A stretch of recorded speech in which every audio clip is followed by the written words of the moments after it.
اگلے ماہ 4 جولائی کو لگتا ہے امریکی عوام اپنے 245ویں یوم آزادی کے ساتھ افغان سرزمین سے چھٹکارے کا دن بھی منائیں گے۔ واضح اشارے مل رہے ہیں کہ امریکہ نے اپنے یوم آزادی کی تاریخ افغانستان سے آزادی کے لیے منتخب کر لی ہے۔ کل امریکی سینٹ کام نے ایک بیان میں کہا کہ افغانستان سے 44% تک فوجی انخلا کا کام مکمل ہو چکا ہے۔ 300 C-17 طیاروں پر فوجی ساز و سامان لوٹ کر کے افغانستان سے واپس لایا جا چکا ہے، اور آج خبریں یہ بھی ہیں کہ امریکی فوج 20 دن میں اپنا اہم ترین باگرام ایئر بیس افغان فورسز کے حوالے کر دے گی۔ ایک جانب طالبان کی نگاہیں کابل پر مرکوز ہیں اور دوسری طرف امریکہ کے افغان انخلا کے بعد خطے کے ممالک میں تشویش کی لہر اس وقت نظر آ رہی ہے۔ خاص طور پر پاکستان، چین اور افغانستان کے وزرائے خارجہ کل ویڈیو لنک کے ذریعے سہ فریقی اجلاس کریں گے۔ سیکیورٹی خلا کے حوالے سے خاص طور پر پاکستان کی پریشانی بڑھ رہی ہے، کیونکہ افغان جنگجو گروپس کے مابین مفاہمت کے امکانات نہ ہونے کے برابر ہیں، جبکہ پاکستان میں اس کیفیت میں ایک بار پھر افغان مہاجرین کا ایک طوفان کا خطرہ منڈلا رہا ہے۔ آج اسلام آباد میں تاجکستان کے صدر سے ملاقات کے بعد وزیر اعظم عمران خان نے کہا کہ اس بار افغانستان سے انخلا 1988 کی طرح کا نہیں ہونا چاہیے۔ ہمیں پوری کوشش کرنی چاہیے کہ جب یونائٹڈ اسٹیٹس کی فورس وڈرا کریں افغانستان سے تو ہم پوری طرح اپنی کوشش کریں ایک پیسفل ٹرانزیشن کی، ایک پولیٹیکل سیٹلمنٹ کے لیے، کیونکہ یہ ہم سارے خطوں کو فرق پڑے گا اگر افغانستان میں وہ پیسفل سیٹلمنٹ نہ ہوئی اور انتشار ہوا، ہم سب افیکٹ ہوتے ہیں۔ یہ ٹرانزیشن پیسفل ہو، پرامن ہو، وہ نہ ہو جو 1989 میں ہوا جب کہ سوویت یونین افغانستان سے نکلی، تو جو کیوس ہے وہ ہم سب جانتے ہیں۔ افغانستان سے فوجی انخلا کے بعد القاعدہ اور داعش کے خلاف جاری آپریشن میں امریکہ کو پاکستان کی مدد چاہیے، اور اسی پس منظر میں مشترکہ تعاون کی نئی جہت دینے پر اصلاح مشورہ مسلسل جاری ہے۔ 10 روز قبل وزیر اعظم عمران خان کے قومی سلامتی امور کے مشیر ڈاکٹر موئید یوسف کی جنیوا میں امریکی national security adviser Jake Sullivan سے ملاقات ہوئی، جس میں دونوں ملکوں کے سیکیورٹی آفیسرز موجود تھے۔ کئی گھنٹے یہ ملاقات جاری رہی۔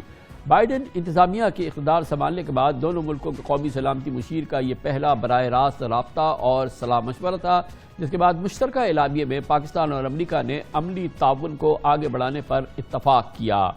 اس پوری کیفیت پہ خاص طور پہ افغانستان کے حوالے سے بدلتی ہوئی صورتحال، اس پر بات کرنے کے لیے ہمیں جوائن کر رہے ہیں وزیر اعظم کے مشیر برائے قومی سلامتی ڈاکٹر موئید یوسف۔ بہت بہت شکریہ ڈاکٹر صاحب۔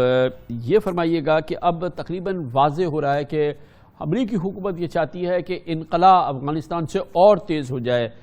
صدر بائیڈن کی ستمبر کی ڈیڈ لائن سے کہیں پہلے خبریں یہ آ رہی ہیں کہ امریکہ کی یوم آزادی یعنی کہ 4 جولائی تک وہ اس عمل کو مکمل کرنا چاہتے ہیں۔ گویا کہ بہت تیزی سے امریکہ افغانستان سے نکل رہا ہے۔ جو اس سے منسلک قوتیں ہیں، طاقتیں ہیں، جس میں پاکستان یقینی بہت امپورٹنٹ ہے، کہا جا رہا ہے کہ سب ملکوں میں تشویش ہے، کیونکہ تقریباً ایک ایبرپٹ وڈرال ہو رہا ہے امریکہ کا۔ پاکستان کی اس حوالے سے کیا سوچ ہے اور کتنی تشویش ہے؟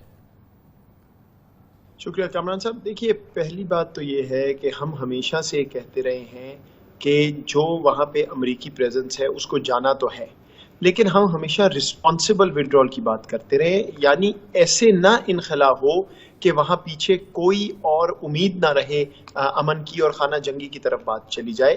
تو بہرحال یہ ایک امریکہ کا اپنا سوورن فیصلہ ہے۔ انہوں نے ستمبر کہا تھا، لیکن یہ بات درست ہے، بالکل واضح ہے، اور کچھ کمیونیکیشن میں انہوں نے یہ بات واضح بھی کی ہے کہ جولائی 4 نہیں تو 15، لیکن جولائی کے مہینے میں وہ اپنا انخلا مکمل کر لیں گے۔ کسی حد تک جو کوئی ان کی تھوڑی بہت پریزنس رہ گئی وہ بعد میں جائے گی، لیکن جولائی کا ہی اس وقت ہدف ان کے سامنے ہے۔ اور میں آپ کو بتاؤں، بائیڈن ایڈمنسٹریشن لگتا یہ ہے کہ انہوں نے اپنا ذہن بنا لیا ہے کہ وہ افغانستان سے بس اب یہاں سے کوچ کریں گے۔ اسسٹنس وہ کہتے ہیں جاری رکھیں گے، وہ بہت ضروری ہوگی۔ اگر امریکہ نے بالکل اپنی امداد بھی بند کر دی تو افغانستان تو اپنے پیروں پہ کھڑے ہونے کے قابل اس وقت نہیں ہے، بدقسمتی سے۔ تو اس پہ ہمارا یہی نقطہ نظر ہے کہ انخلا تو اب وہ کر رہے ہیں، اس میں تو کسی کا کنٹرول نہیں ہے۔ تشویش ہمیں ہے کہ کم از کم کوئی نہ کوئی سیاسی حل، کوئی انکلوسیو پولیٹیکل سیٹلمنٹ کسی طرح کا وہاں بن جائے اگلے مہینے ڈیڑھ میں، ورنہ معاملات اور بھی خراب ہو سکتے ہیں۔ تو یہ اس کی کتنی امکان ہے؟ کیونکہ بہرحال ایک بات تو ہے کہ امریکیوں کی بھی کوشش رہی ہے کئی سالوں سے، مگر بالکل ممکن نظر نہیں آ رہا کہ انٹرا افغان ڈائلاگ، یعنی کہ طالبان اور افغان حکومت کے عناصر کے درمیان کوئی فروٹفل میننگ فل ڈائلاگ ہو سکے، کسی نتیجے پہ پہنچ سکے، وہ دور دور تک نظر نہیں آ رہا۔ تو یہ جتنی خطے کی قوتیں ہیں اس حوالے سے ان کا کیا خاکہ بن رہا ہے؟ ظاہر ہے کہ اجتماع ہوتا ہے تمام روس، چین، پاکستان، ایران، یہ تمام ممالک جو ہیں وہ اب کس سوچ پر ہیں؟ دیکھیے سچی بات ہے، تشویش تو سب کو ہے، کیونکہ افغانستان کی ایک تاریخ بھی ہے کہ وہاں دھڑے بن جاتے ہیں، وارلارڈزم کی طرف بات چلی جاتی ہے. تو ہم بارہا یہ بات کرتے رہے ہیں کہ طالبان اور افغانستان کی حکومت اور باقی سیاسی قوتوں کو بیٹھ کر فی الفور یہ فیصلہ کرنا پڑے گا. اگر یہ نہیں ہوگا تو اس کے بعد معاملات جس طرف جائیں گے خطے کے لیے بھی، امریکہ کے لیے بھی اچھا نہیں ہے، اور امریکہ یہ بات سمجھتا ہے. لیکن مسئلہ یہ ہے کامران صاحب کہ آپ ایک قوت پہ، طالبان پہ تو پریشر ڈالتے جا رہے ہیں، وہ یہ سمجھتے ہیں کہ وہ یہ جنگ جیت گئے، تو وہ اب اس طرح بات سننے کو شاید تیار نہ ہو کسی کی. لیکن دوسری طرف جو افغان حکومت ہے اس پہ بھی تو یہ لازم ہے نا کہ وہ اپنی پوزیشن کو کمپرومائز کرے، کوئی راستہ کھولے. صرف یہ کہنے سے کہ جی ہم جس پوزیشن پہ ہیں اس پہ دوسرا آ جائے تو ہم آگے چلیں گے ورنہ نہیں چلیں گے، تو وہ قوت جو ہے وہ سمجھتی ہے وہ جیت گئی ہے طالبان، تو وہ کیوں آپ کی بات سنے گی اس طرح کہ اور کوئی آئے نہ آئے آپ کی بات وہ سننے؟ ایسا نہیں ہو سکتا. یہی ہم امریکہ کو بھی بار بار بات کرتے رہے ہیں کہ افغان حکومت اور طالبان دونوں کو کمپرومائز کر کے کوئی سلوشن نکالنا پڑے گا. لیکن آپ کی بات درست ہے، اگر آپ میری ذاتی رائے سنیں تو مجھے نہیں لگتا یہ معاملات جو ہیں اتنی جلدی حل ہونے والے ہیں. بہرحال پاکستان کی کوشش، پاکستان کی پوزیشن، پاکستان کے ایکشن اسی طرف جا رہے ہیں کہ کسی نہ کسی طرح کوئی سیاسی حل، اگر پوری طرح ڈیل نہیں ہوتی جو کہ اب نظر نہیں آ رہی، تو کم از کم کوئی رستہ، کوئی ایکشن پلان، کوئی روڈ میپ نکل آئے. لیکن ڈاکٹر محی الدین صاحب یہ مجھے ذرا سمجھائیے کہ یہ امریکہ مثال کے طور پہ تقریباً $1.5 کھرب اس نے ڈال دیے، کوئی 3,500 فوجیوں کی جانیں گئیں، دسیوں ہزاروں فوجی جو ہیں وہ مفلوج ہو گئے اور وہ اب بھی زیر علاج ہے امریکہ میں. مغرب نے بھی بلینز آف ڈالرز ڈال دیے، ان کے بھی کتنے پورے مغربی اتحاد کے، نیٹو کے چلے گئے. کیا یہ لوگ سب جو ہے بس سب لپیٹ کے بستر جا رہے ہیں، اب اس سے کوئی واسطہ تعلق رکھنا نہیں چاہتے؟ تو یہ کیا ہے پچھلے 20 سال میں؟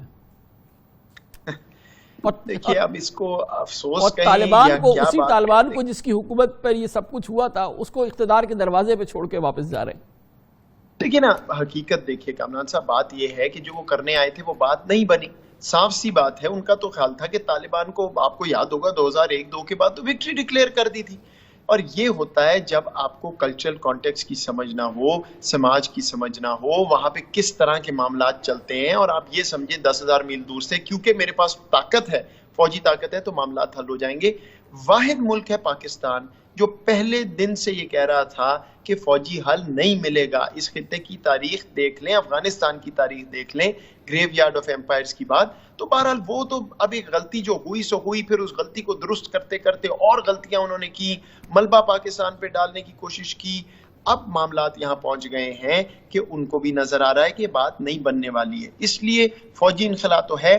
اہم بات یہ ہے کہ اب افغانستان کی امن وہاں جو بھی شکل بنتی ہے اس کو بنا کر سسٹین کرنا ہے، اور پاکستان کے بغیر وہ معاملہ بھی آگے نہیں چل سکتا. یہ امریکہ کو بھی معلوم ہے، اور میرے جو کاؤنٹر پارٹ ہیں جن سے میری ابھی حال ہی میں ملاقات ہوئی، وہ اس بات کو تسلیم کرتے، اور اس لیے ادھر سے بھی اوپننس ہے کہ کوئی نہ کوئی راستہ نکالنا ہے کہ پارٹنرشپ چلتی رہے اور افغانستان میں معاملات بالکل ہی نہ بگڑ جائیں، کہ معاملہ بالکل ایک خانہ جنگی کی طرف خدا نہ. ڈاکٹر صاحب یہ فرمائیے گا کہ ہمارا، اور اب امریکہ تو جا رہا ہے اور آپ ان کے نیشنل سیکیورٹی ایڈوائزر سے جنیوا میں ملے بھی، بہت تفصیلی کئی گھنٹوں کی ملاقات ہوئی، لیکن دوسرے جو امپورٹنٹ فریقین ہیں، مثال کے طور پہ چین بہت ہی کلیدی فریق ہے، ایران بہت امپورٹنٹ فریق ہے، ہمسایہ ہے، روس وہ بھی ظاہر ہے کہ سینٹرل ایشیا کی وجہ سے بہت کلیدی فریق ہے. یہ جو 4-5 ہم ملک ہیں، ان کے آپس میں تعلقات افغانستان کے حوالے سے کس حد تک کنورجنس ہے، ایک صفحے پہ آ سکتے ہیں؟ دیکھیے آ سکتے ہیں، کیونکہ ابھی تک تو امریکہ جو ہے وہ ایک قداور شخصیت کی طرح، ملک کی طرح وہاں بیٹھا تھا، وہ ساری فوجی جو ہے حکمت عملی بھی چلا رہا تھا. افغانستان تو بیچارہ اس طرح جو کر رہا تھا اتنا ہی کر سکتا ہے. اب یہ ہے کہ آپ نے دیکھا ایک پروسیس بھی ہے جس میں چین، پاکستان، افغانستان، ایک روس میں ماسکو میں ملاقات ہوئی. تو یہ چینلز اسی لیے کھلے ہوئے ہیں کہ بعد میں خطے میں تو ہم نے رہنا ہے، انہوں نے تو چلے جانا ہے، افغانستان نے بھی یہاں رہنا ہے، تو کیا صورتحال نکلے گی؟ ایران سے امریکہ کا تو تعلق ہے نہیں، وہ تو ہمیں معلوم ہے، لیکن خطے میں تو معاملات آگے بڑھ سکتے ہیں، اس لیے آپ دیکھیں گے کہ خطے کے ممالک اکٹھے ہوں گے، چین کا بھی اور اس میں رول ہونا چاہیے، وہاں انویسٹمنٹ ہونی چاہیے، ہم یہ چاہتے ہیں، چین کے ساتھ مل کے ہم نے وہاں پالیسی بنائی اور آگے ہم لے کے چلنا چاہتے ہیں، ماسکو بھی یہ چاہتا ہے، کوئی یہ نہیں چاہتا کہ خانہ جنگی ہو۔ اب یہ نئی صورتحال ہمارے اوپر جو ہے مسلط ہی ہو رہی ہے، آپ یہ کہہ لیجئے، ہم نے تو انخلا کا اس طرح نہیں کہا کہ کل چلے جائیں، بہرحال وہ معاملہ جہاں آ گیا ان کا فیصلہ ہے، ہماری پوزیشن یہی ہے کہ کوئی نہ کوئی حل نکال کے جائیں، اگر چلے بھی جائیں تو شامل رہیں کہ حل نکل آئے، امریکہ نہ صحیح لیکن خطے کے ممالک کٹھے ہوں۔ اصل میں اینڈ میں افغان قوتوں نے آپس میں بیٹھنا ہے، جتنی جلدی وہاں پہنچا دیا جائے۔ امریکہ بھی اب جو غنی صاحب کی حکومت ہے اس پہ وہ سوائے پاکستان کو روز صبح اٹھ کے برا بلا کہنے کے کوئی اور کام کر رہے ہیں؟ مطلب ان کا بھی تو حالات دیکھیں نا کہ ہاتھ میں کچھ ہے نہیں، اپنا ملک تباہ کر دیا لیکن سارا ملبہ پاکستان پہ ڈالنے کی کوشش، ایسا نہیں ہوگا۔ ہم نے جتنی کاوشیں اور جتنی محنت پاکستان نے کی ہے، یہ جہاں پہنچ گیا معاملہ وہاں کبھی پہنچ ہی نہیں سکتا تھا، دعا کا پروسیس بھی اگر پاکستان نے یہ کرتا، اور امریکہ اور وسطی ممالک میں دیکھ رہا ہوں ڈاکٹر صاحب کہ، اور ظاہر ہے کہ یہ کوئی نئی بات نہیں ہے کہ آپ کی گفتگو اور آپ کی جو آپ فرما رہے ہیں کہ پاکستان میں فرسٹریشن بڑھ رہی ہے، کہ ابھی کچھ عرصے پہلے آرمی چیف گئے تھے کابل اور ہر لحاظ سے کہنا چاہیے کہ ان کو منانے کی اور ان کو سمجھانے کی کوشش کر رہے ہیں، لیکن مجھے لگتا نہیں ہے کہ we are getting somewhere. اب وہ جانے، ان کا کام جانے کہ ہم اس کیفیت کی جانب بڑھ رہے ہیں۔ دیکھیے وہ ہو نہیں سکتا، کامران صاحب جڑے ہوئے ہیں نا، وہ جوائنٹ ایٹ دا ہپ کا مسئلہ ہے، جغرافیہ دیکھ لیں، افغانستان کا سسٹینیبلٹی کا کوئی ہے ہی نہیں طریقہ ہمارے بغیر، اور ہمارے بھائی ہیں، ہم چاہتے ہیں، کتنے افغان یہاں بسے ہوئے ہیں، آپ جانتے ہیں ریفیوجیز کا معاملہ کتنی پاکستان نے قربانی دی ہے، ہم یہ وہ اس سچویشن میں جانا نہیں چاہتے، ہم بڑے بھائی ہیں، ہم کیوں ادھر جائیں گے کہ جی بس آپ اپنا بندوبست کریں، ہم تو چاہتے ہیں مدد کرنا، لیکن ہمارے سربراہ وہاں جائیں اور اس کے بعد جس طرح کی وہاں سے گفتگو ہو، یہ تو شرمناک بات ہے۔ چلنا انہوں نے مل کے ہم نے چلنا ہے، ہم تو ابھی بھی بالکل رسپانسیبل رہیں گے، کوشش کرتے رہیں گے، لیکن یہ بات بالکل نہیں ماننے کی کہ وہاں سے اس طرح کی باتیں آئیں جب پاکستان اتنی مدد کر رہا ہے۔ اور یہ میسج بالکل واضح طور پہ انہی الفاظ میں نے اپنے امریکن کاؤنٹر پارٹ کو بھی دیا تھا کہ اس طرح معاملہ نہیں چل سکتا کہ مدد ہم سے مانگے اور سارا ملبہ بھی ہم پہ ڈالے۔ آپ بھی ریکگنائز کر رہے ہیں، افغان حکومت کو بھی کہیں کہ جو بات درست، جو سچ ہے اس پہ چلیں، یہ اپنی ایک من گھڑت بات کہ پاکستان کی وجہ سے یہ ہو گیا وہ ہو گیا، بہت ہی افسوس کی بات ہے، کیونکہ ان دو ممالک نے، ہم نے اور افغانستان نے اینڈ میں یہی رہنا ہے، مل کے کام کرنا ہے۔ ہم چاہتے ہیں افغانستان میں سلامتی آئے، کوشش کرتے رہیں گے، بٹ وی آلسو ایکسپیکٹ کہ جو حقیقت ہے وہ بیان کی جائے کابل سے، اور جو ہم ان کے لیے کاوشیں کوششیں کر رہے ہیں ان کو تسلیم کیا جائے۔ ایکسلنٹ، بہت بہت شکریہ، آپ نے اپنی مصروفیت سے وقت نکالا۔ ڈاکٹر موحید یوسف، وزیر اعظم کے مشیر برائے قومی سلامتی، ہمارے ساتھ موجود تھے۔